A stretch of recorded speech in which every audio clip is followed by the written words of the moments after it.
Hey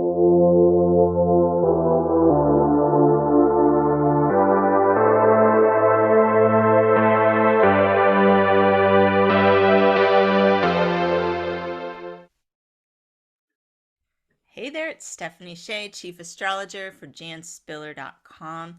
Here again with Val D'Ambrosio, coach who has been working with me this year about coaching through the astrological forecast. I love doing this series because we break down what's going on astrologically, whether it's in your personal chart or what's up in the sky, and really get into how you can best use the astrology. It's going to bring a lot up, and a lot of it is things that will be to your strength, and some of the things are things you can be mindful of and avoid challenges that arise. So, we are coming into Leo season. This is always a fun time of year because Leo is a sign associated with having fun. They're known to be very playful, like the life of the party. Leo is such a heart centered and generous sign. Our own Jan Spiller was a Leo. Her birthday's coming right up on August 7th, and I always think of her as so generous and creative and giving in this very fun, inclusive way that Leos tend to get everybody around them kind of cheered up and happy. When she and I would get on the phone together, we'd start laughing, just sometimes almost not knowing why, because we could just feel that spirit of fun. And Leos are often very comfortable in the spotlight. So that's a good asset for anybody, especially like Jan, working with the public, being able to be seen and feel comfortable with that. Not always so easy. Leos are known to be really good with children. They have kind of this kindred spirit, childlike approach to things, which is not a negative trait all the time. Sometimes it can be a little too naive.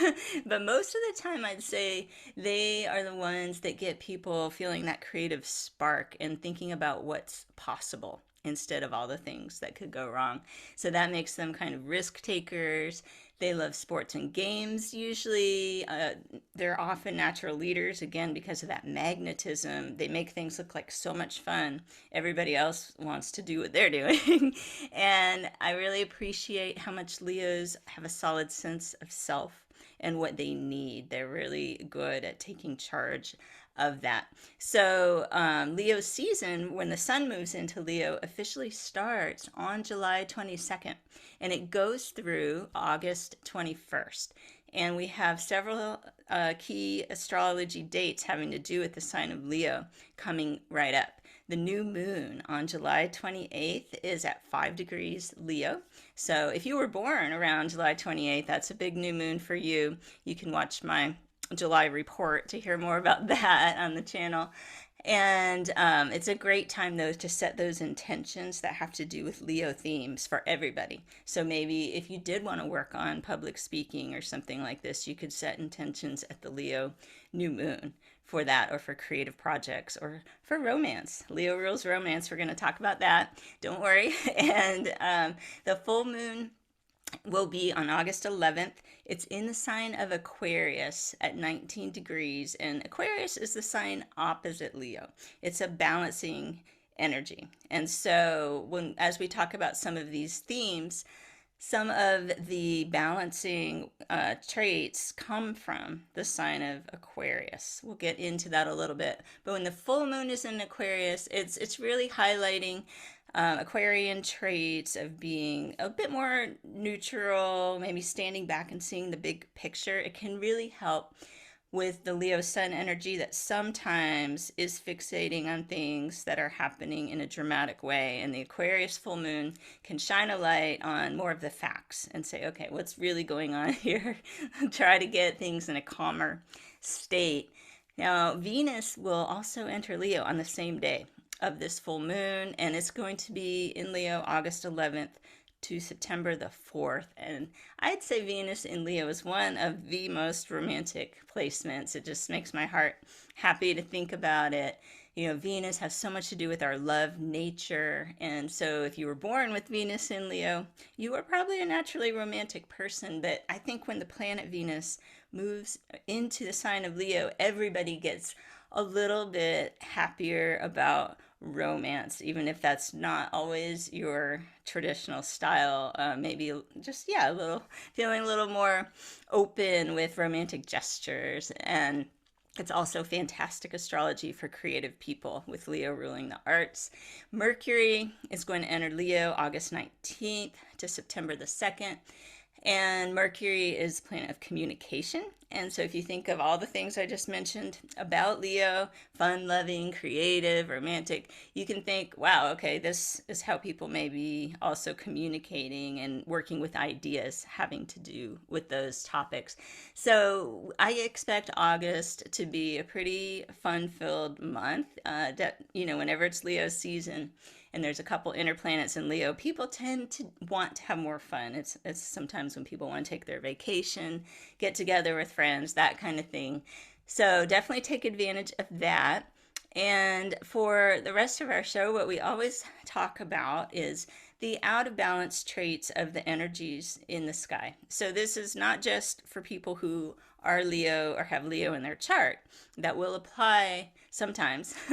But I think this is good advice for everybody during Leo season because the Leo energy is going to be so strong. It's going to activate some part of everybody's chart.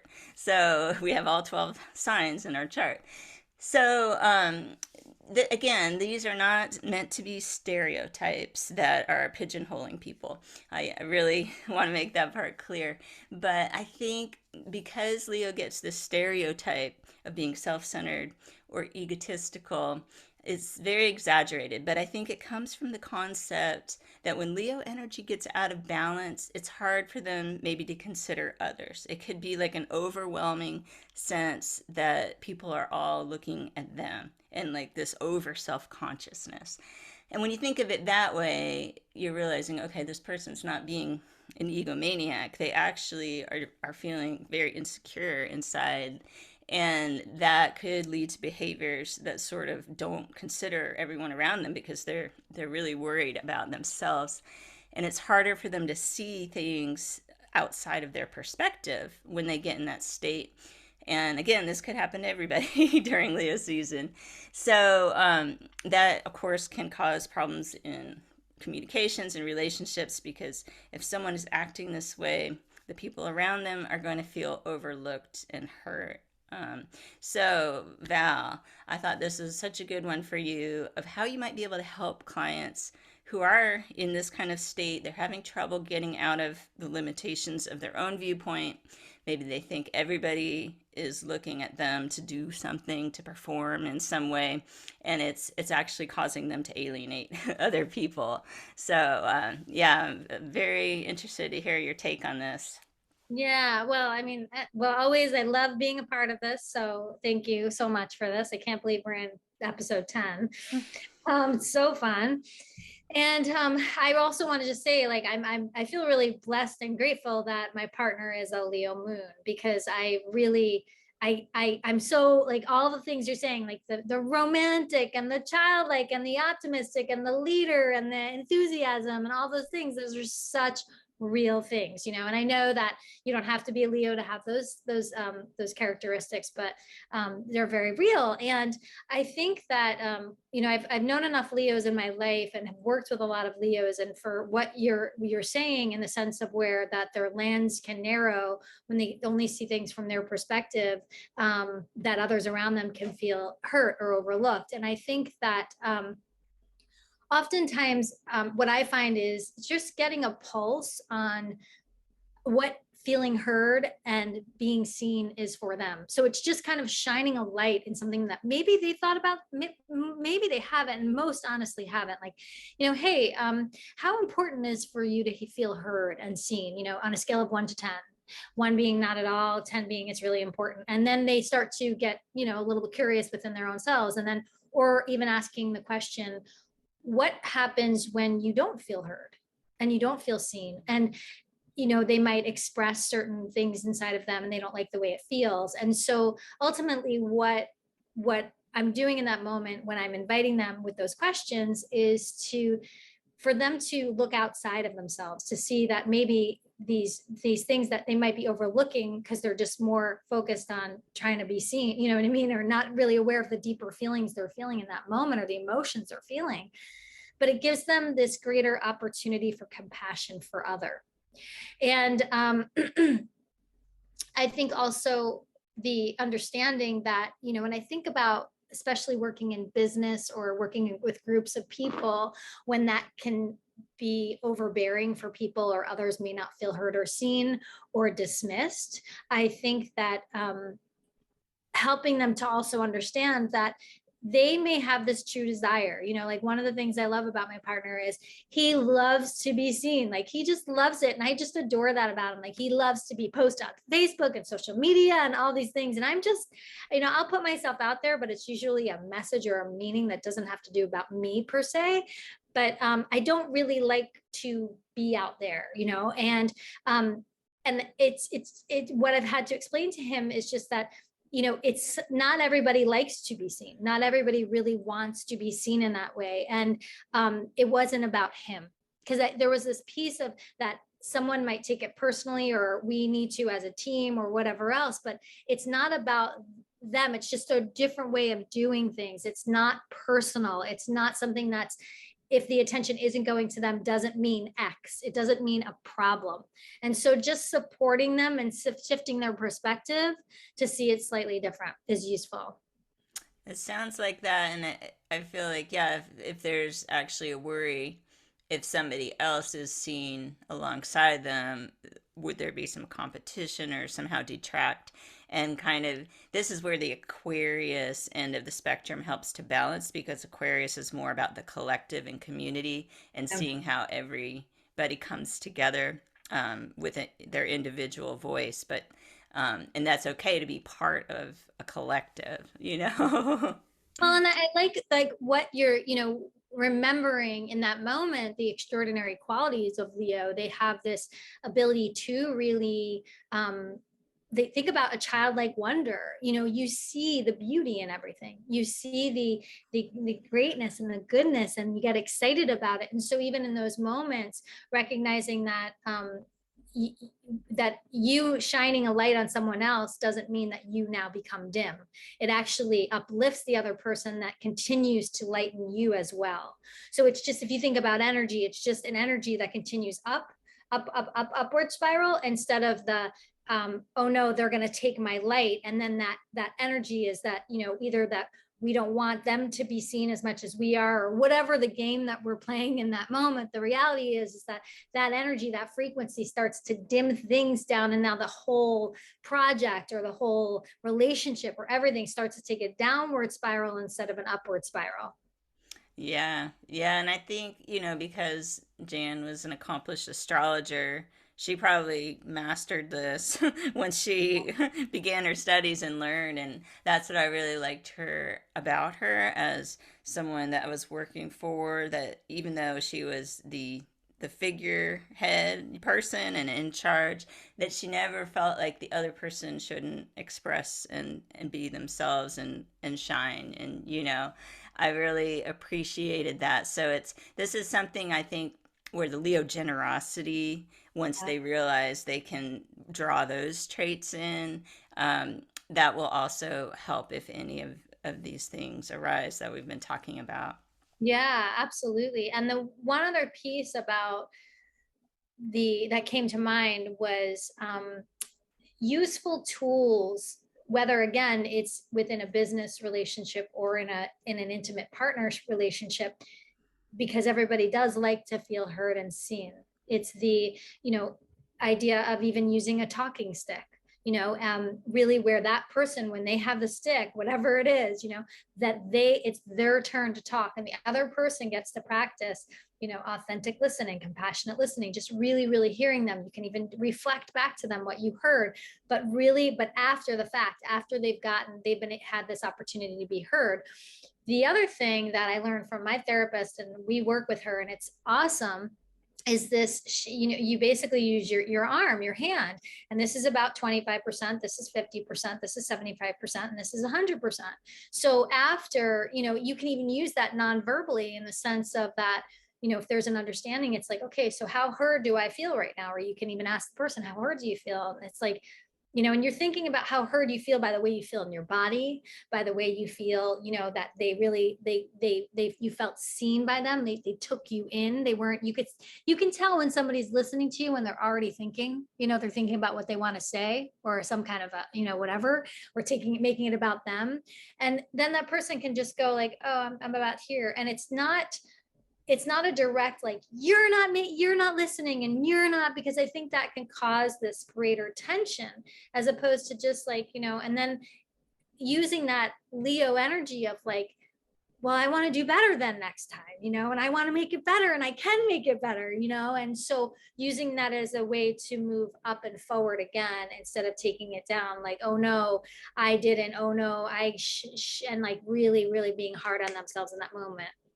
Right, right. We'll get into that in some of these other points too about, yeah, like kind of there is, you wouldn't think it, but there is something in the Leo energy that because they have such high expectations, this idealism that can really come back on themselves. And I have the Leo South node. So this episode is really helpful to me to work with that because the South node, of course, really does represent mostly out of balance Leo traits as things I might have overdone in a Yeah. past life. And so this kind of leads us to the next trait that came to mind, which is because Leos are known for being so passionate, that can distort sometimes their view of reality, and that can lead to unnecessary drama.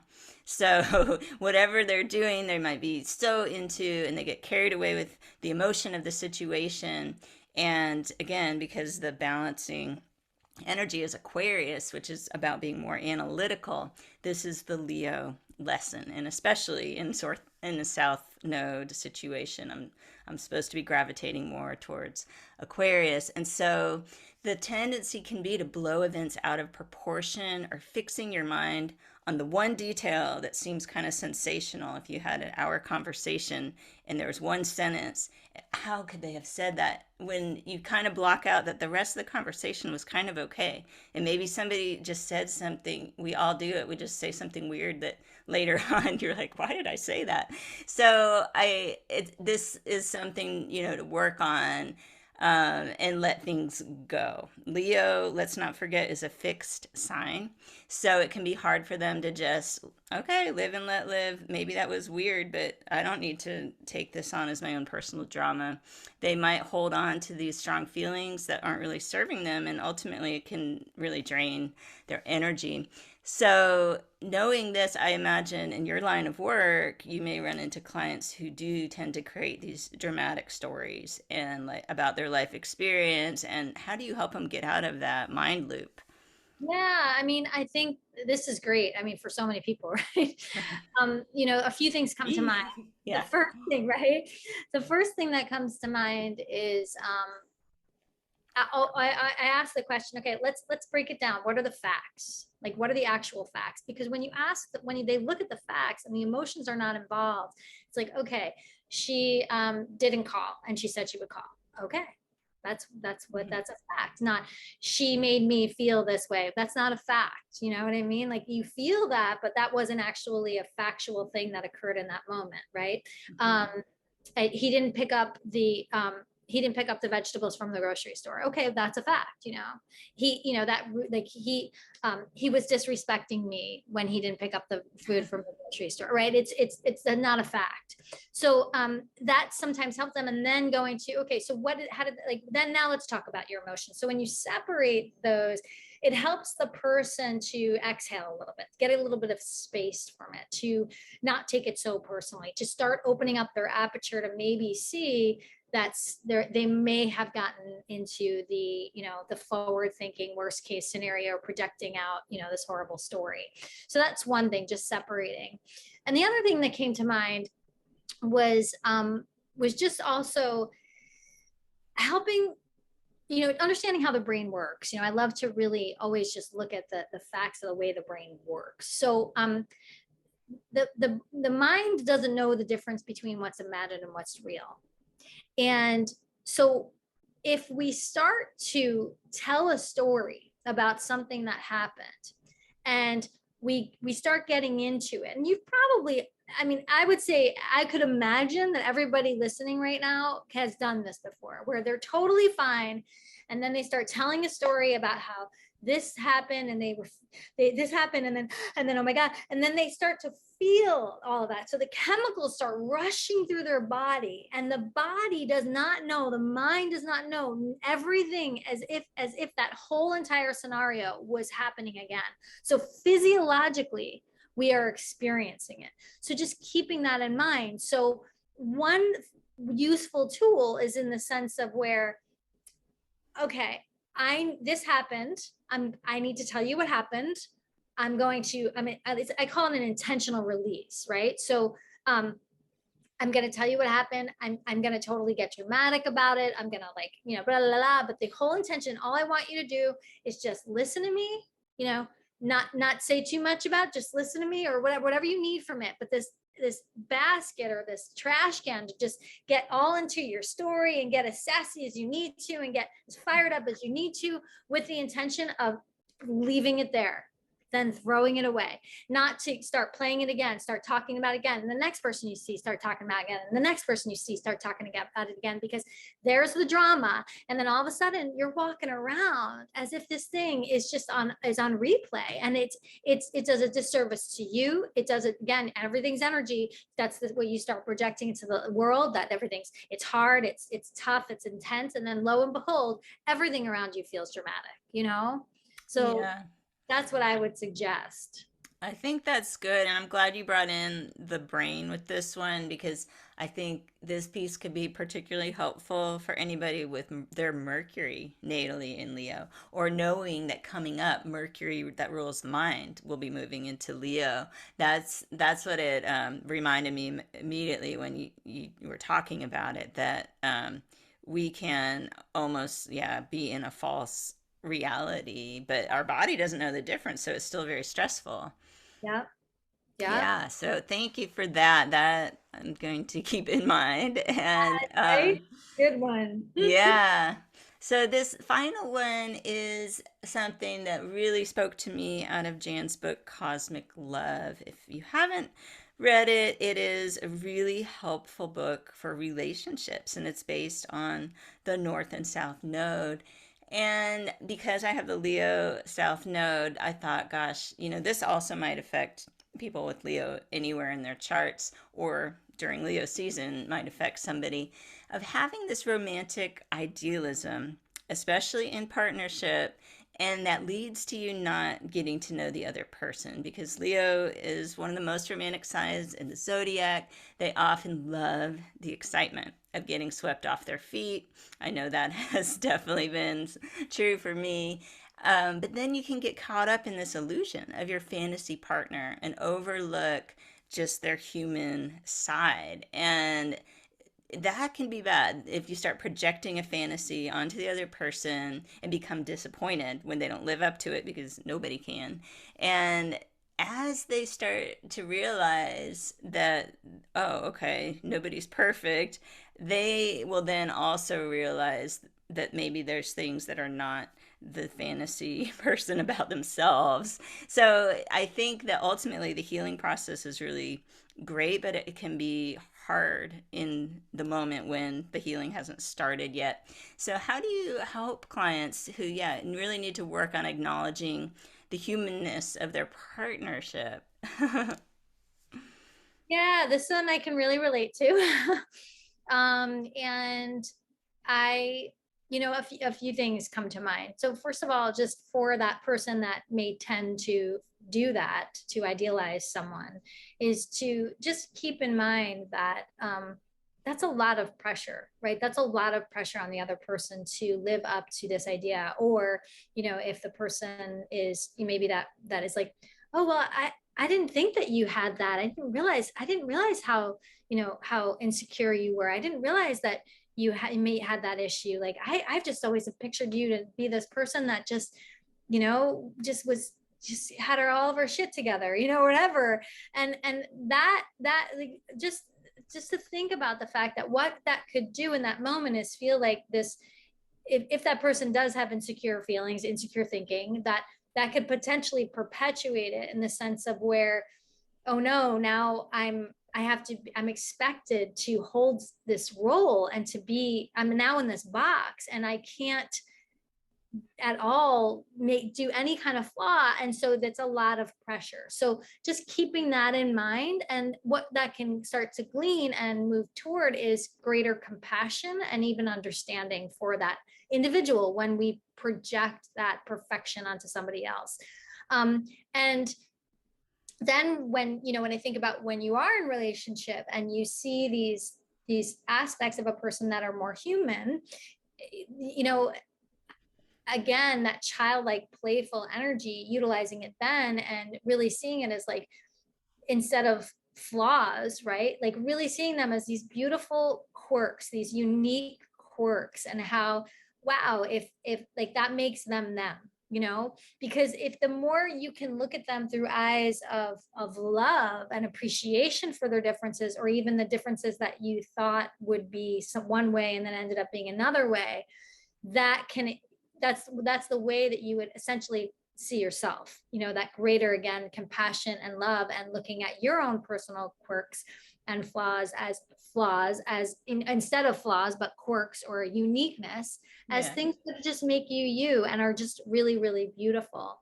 And we were talking about this before, about this idea, I mean, again, one of the things, my partner is one of the most romantic, chivalrous men I've ever met in my life, and it's such a gift. And the way that he learned how to be that way actually was not through his father, was through watching romantic movies as a child, and he was like, I want to be that. And he is. And but there's this other thing that I know that you've experienced, Stephanie, and I know a lot of people have experienced, in the sense of that then we want to look through the lens for that, always looking for that fantasy relationship, and holding the whole relationship on the pedestal, like, great, yay, now everything's just going to be perfect and wonderful, and it's such a beautiful, again, that childlike vision of this true love story, this happy ending, happy ever after, and it really reminds me of, I don't know if many of you have seen this, there's this Broadway musical that is called Into the Woods, and it basically it's what happens after they lived happily ever after. So it takes everything, Cinderella, Snow White, Rapunzel, Jack and the Beanstalk, and it talks about what happens after the happily ever after. And what I love is that, when I was speaking with my partner, is that, the way that I see it is that when you allow yourself to experience the full range, the highs, the lows, and you navigate through it and you move through, the challenges and everything, you can really, there's such a delicious and rich connection and the entirety of this beautiful love story that can really be created through the challenges. I think that can take that whole idea of, oh no, it's got to be perfect, instead of like the complications and challenges could be something that really makes it the most greatest love story you ever could have imagined in your life. That's so true. That's where it's at. And yeah, like your partner, I also, because of Leo South Node, really got into romantic stories throughout my life. And as I kind of maybe matured and saw more of the world, I did start to gravitate away from the fairy tale story and realize, oh, what's really touching my heart is that this person did something and the other person was able to tell them it's okay, you're lovable. And there's, I think, a part, especially with Leo South Node, but maybe all Leo, that feels, you know, I might not be lovable if I'm not the fantasy person, and then that gets turned around on the other person. And so this is knowing this information, yeah, and maybe working with a coach on it can be transformative, because we're all deserving of love. And it's too much pressure to say, if you're not the perfect partner, then you're not worthy. I remember as a teenager thinking, oh, okay, I really like this guy, so if I just don't do anything wrong that he wouldn't like, then you won't break up. It's going to go great, you know, and it's so romantic, you know. And anyway, needless to say, that did not last. So, Yeah, but I love how you gave yourself this permission to mature and see the beauty of this other idea of what a beautiful relationship can be. You know, you started to open up your eyes, and I think that's really important because it doesn't mean that the and this I really want to say this because I it doesn't mean that you have to let go of your childlike wonder. And that's what I think the piece is that I think what sometimes I've seen is that can get to be the sticky point is if I let that go, that means I have to give up my dream. And it's like, no, no. It's just a matter of almost up leveling your dream to match the version of who you are now. And that can free them. And it can also allow them to mature. And when I say that, I don't mean that I don't mean to be, I can't think of the word, but I don't mean to put anybody down, but essentially, I mean, mature in the way of like, you feel more like you take ownership and you can, and it's something that can last and you feel almost like regal and think like queenly or kingly, you know, where you just like, you can take ownership of it and it's from just a more grounded stance. mm, yeah, I think that's great because, yeah, at the core of Leo energy is confidence. And so having the confidence to be yourself and, you know, all of yourself that may or may not do things correctly all the time and still feel worthy of love. And so, yeah, this is a good one. And I really like how you summed all that up. So I think, yeah, people can definitely use what you said. They can use other resources like Cosmic Love. There's also reports on the website that Jan wrote, and we're in the processes of kind of getting these spruced up a little. Not everybody knows about them, but they're awesome. They talk about a lot of these dynamics with the different planets and signs and how it can affect us psychologically and in relationships. So I encourage you to check out the reports section on janspiller.com. And I think we have covered a lot of great territory in this episode. Thank you so much for all your insights, Val. Yeah, absolutely. You know, I want to just say one more thing that came to mind before when you were just kind of closing that piece is just that piece again of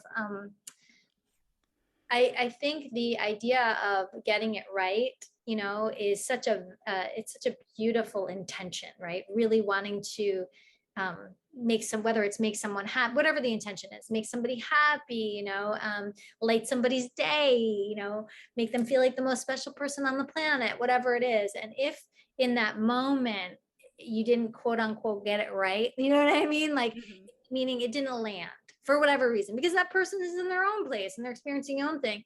It's sometimes in that, to me, the way that I see that is that opportunity for growth.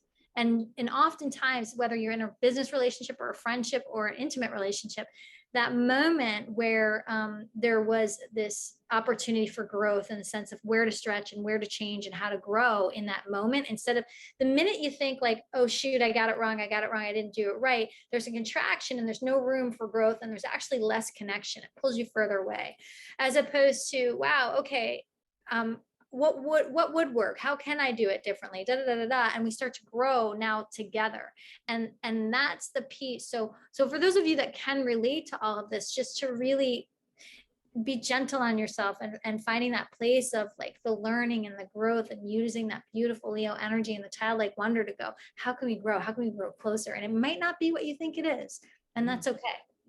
Ooh, that was good. I'm glad you added that. Thank you. Yeah, thank you. Yay. Okay, well, I hope everyone makes the most of Leo season. We're going to be back next month going into Virgo season. Please leave us comments and questions that you might want us to cover, and we look forward to seeing you next time. Thank you. Thank you.